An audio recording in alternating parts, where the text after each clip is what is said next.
3 true stories, 3 ordinary nights, 1 stare, 1 whisper, 1 scream, and 3 people who walked away but never quite felt safe again.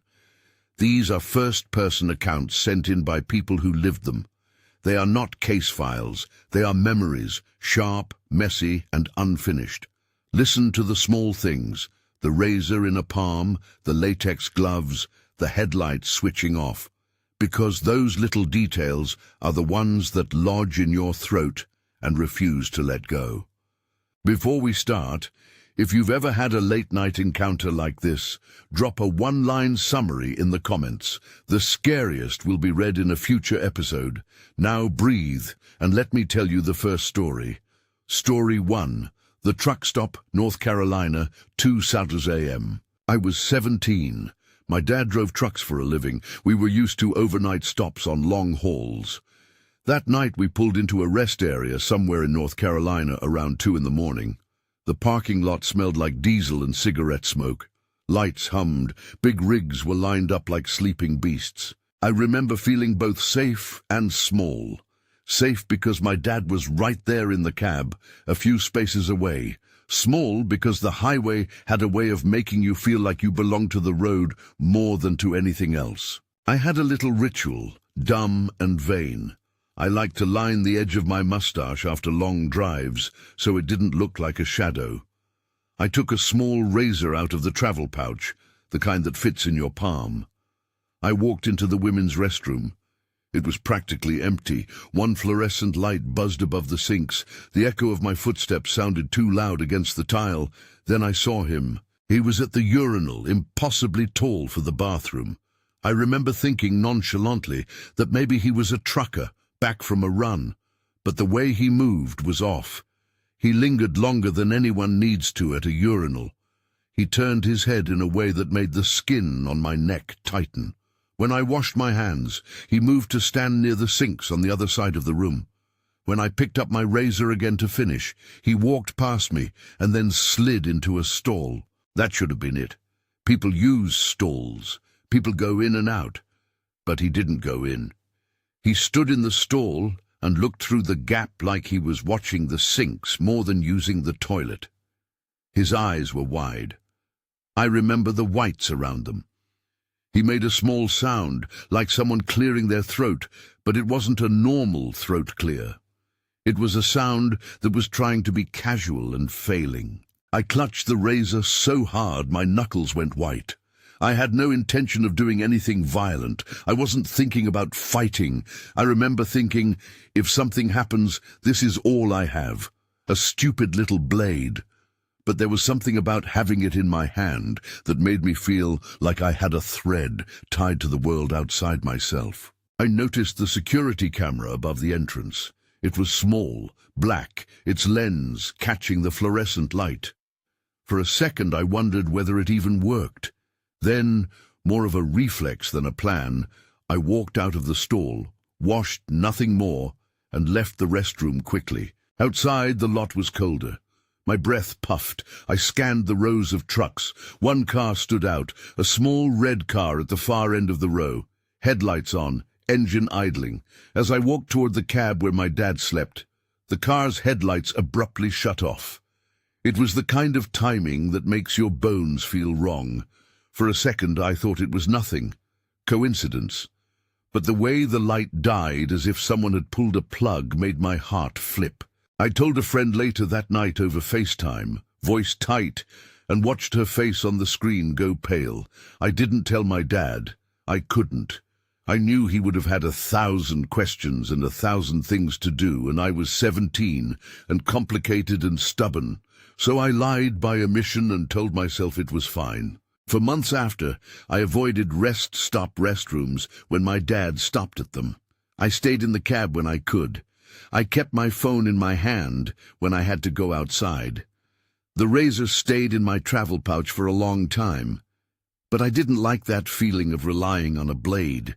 What haunts me, more than the man in the stall, is the timing of that red car, lights going out like a switch. To this day, when headlights blink off near me at night, something in my chest tightens, and I remember the fluorescent light and the sound of the urinal flushing. I don't know what he wanted. I don't know whether he was drunk, lost, or something else. I remember the camera lens, though, and the way its glass didn't look like it would protect me. That night taught me that ordinary places can tilt. Your safety can depend on a razor in your hand, on the presence or absence of another person, on tiny choices you didn't think would matter. You'd expect help. You'd be wrong. Story 2. The Commute, New York City, late nights that blend together. I grew up riding the MTA. My days in the city were a patchwork of trains, classrooms, and part-time gigs. By the time I was in my early 20s and in grad school, late nights were part of life. 2 incidents stand out. Different nights, different trains, the same kind of skin-crawling feeling. The first happened on a subway platform at rush hour's end, when everyone else seems to have vanished. I stepped onto a train at the last second, as the doors were sliding shut, earbuds in, the world reduced to that small square of music. I sat down and felt the train pull away.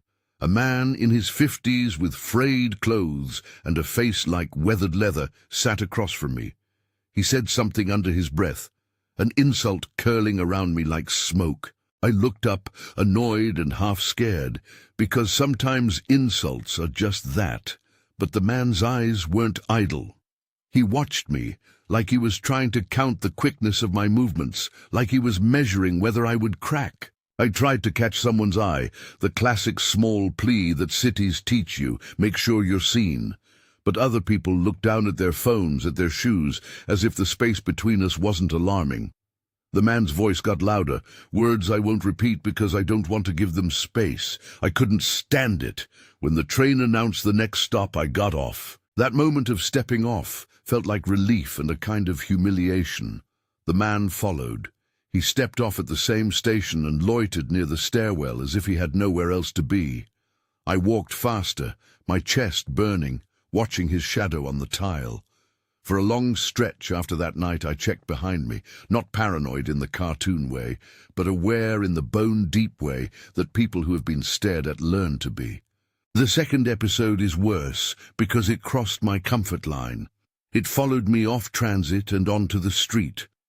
It was a winter break between classes, late as usual, and my friends and I had been telling ghost stories to keep ourselves awake for deadlines. After the study group broke, I decided to grab something to eat at a Popeyes near the campus, a small comfort ritual. I walked out of the building at about midnight. The street had that late-night film, neon, trash cans, the smell of oil. I could hear a bus far down the avenue. I saw him at the entrance to the parking lot by the fried food place. He was maybe in his 30s, thin and wearing latex gloves, bright, tight gloves, like something from a hospital or a lab. They glinted under the sodium lights, and that detail settled into my memory like a shard. He watched me as I walked to the counter. I felt watched, but I went anyway, because the city is loud and you learn to swallow caution sometimes. On my way out, I felt the air tighten.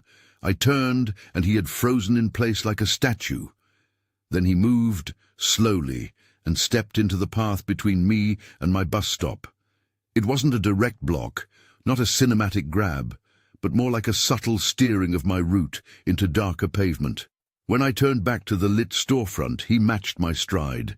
The gloves were the thing I kept seeing, absurd and clinical and wrong. I texted my brother. It felt childish, but I couldn't think of anything else. I typed something simple. Someone is following me. Wait at Popeyes? He replied that he'd come. He was 20 minutes away by subway, but the promise of him on his way made my shoulders drop a half-inch. I kept calling him actual calls, not texts. My voice is small in my memory, clipped, making sure he got my location right. The man kept his distance, never aggressive enough to draw eyes, but always there. At one point he leaned slightly toward me and mouthed something indistinguishable. When I walked past a pool of light, he moved so his shadow fell over me. And I remember hearing a low whisper next to my ear that sounded like "I love you," not the flirtatious movie kind, the kind that made my skin crawl because it was not meant for me. When my brother finally emerged from the station and walked toward me with that mix of annoyance and relief only siblings get, the man melted into the crowd. He never did anything beyond following and whispering, but the pressure of that proximity stayed with me. My brother asked if I wanted to report it. I said yes, but by the time we made it to an officer, he was gone, and my report felt like a small, inadequate paper boat in a vast, indifferent sea. After that, I stopped wearing earbuds on trains at night. I changed my routes, sometimes taking a longer walk in better-lit areas. The thing that gets me is the smallness of my choices that night. Choosing Popeyes, calling my brother, keeping my phone on speaker. Those small habits became anchors. I don't want to be the person who lets fear dictate everything, but I also refuse to ignore what my body tells me. That wasn't the end of it. Months later, I saw a man in the same neighborhood whose hands were gloved. He glanced my way, and I pretended not to notice. My chest went cold anyway. The city teaches you new rules about carrying yourself. Visible, watched, and always ready to move. That was only the beginning. Story 3. The Scream, Southern Europe, a night that spread like cold. I was a university student, 19, maybe 20, though ages blur in hindsight. My parents had left town for the weekend. They trusted me to be alone. It was an ordinary thing. I had a quiz in geography that ended later than expected. The campus was quiet in that crisp autumn air. That night the walk home took 10 minutes, short and safe, the kind of street where neighbors kept a casual eye. I remember the sky being the color that comes before deep night, like ink with a thread of blue. I had my keys in my hand. My ears had the echo of the classroom still in them, the professor's cadence, the scribble of pens. Then the sound split the world. It was a scream unlike any I had ever heard, not a shout that grows from anger or a bark of surprise, a scream that sounded like something raw had been torn. It came from the houses to my left, the side of the street my place was on. For a second I thought it was someone practicing a horn or a car backfiring. Then the sound came again, close and terrible, and I felt the blood drain from my face. I followed the sound because people do when there is a sudden noise. It felt stupid then and stranger later to realize I moved toward the danger. There were 5 men, ragged, late-night silhouettes, running in my direction with a kind of headlong urgency that didn't look like normal laughter or a night out. For a moment, they were just a cluster of shapes. Then our eyes met, and the hair on my arms rose. I spun and ran for my door. The keys slipped from my fingers and fell onto the step with a clatter that still rings in my head. I fumbled, fingers shaking, and finally pushed the door shut. I locked it, twice. I remember crouching behind the couch with the phone pressed to my face, a ridiculous kind of security theater. I called the emergency number, 112. The operator answered with a voice that was efficient and a little flat. I told them there were men outside and there had been a scream. There was a pause on their end, and then they asked if anyone had been hurt. I said I didn't know, that I was inside and scared. They told me a patrol would be sent. The words, "a patrol will be sent," are not comfort. They are an announcement of bureaucracy. When I heard a car drive slowly down my street and then leave, my stomach dropped. Later, a police car cruised by without stopping. They asked me questions through the door and said they'd look around. Their faces were kind but not urgent. When they finally left, the silence felt thicker than before. If the initial scream wasn't bad enough, the next night they came back, or someone did. There was a sharp bang against the side of the house, not like a fist, but like something heavy thrown. The sound made me jump, and then I could hear the slow thump of shoes running away. I slept with the lights on, and cameras installed only after my parents returned, and we made a plan together, because it felt wrong to leave that night to chance. I still wonder about what I heard. Was the scream real? Was it a fight that escalated? Was it staged? Did those men test doors, or were they chasing someone else who happened to pass by? I never got answers. The police never returned with more than a note that nothing had been found. My friends said it was probably a domestic argument or teenagers being reckless. Those possibilities sit in my skull like pebbles, small potential explanations that don't stop the feeling. The aftermath was subtle and then total. I started to sleep with the phone on my chest. I practiced where my keys would go, the angle of the lock, how to set a chair against the door without smashing it in some panic. My parents installed cameras the minute they came back, lenses that blinked red at night. Seeing myself on the screen, watching my own movements, made the house feel surveilled rather than safe. For a while, I hated that. For a while, it was everything. There is a particular kind of paranoia that lives in unanswered moments. You can't fix a scream into a neat checkbox, resolved or not. It's a question that lingers like a scent. I became someone who checks the windows before falling asleep, who listens for the rhythm of footsteps outside, who wonders if the scream was a rehearsal for something worse, or simply an echo of a stranger's night. The not knowing is the loudest part. Conclusion. The thread that runs through all three. Look back at each scene. A restroom with a razor in a palm, a commuter backed into a corner by gloved hands and whispered words, a university student frozen by a scream, and a patrol that never fully arrived. Ordinary places, rest stops, subways, a quiet street. Ordinary actions, shaving, grabbing a late-night meal, walking home after class. Then a tilt, a man who watches too long, a whisper that lingers, a sound that rips the night in half. There is no neat moral here. These are testimonies, not lessons packaged for tidy consumption, but a few things stand out. First, danger rarely announces itself with thunder. It creeps in through timing, through the small things that are easy to dismiss.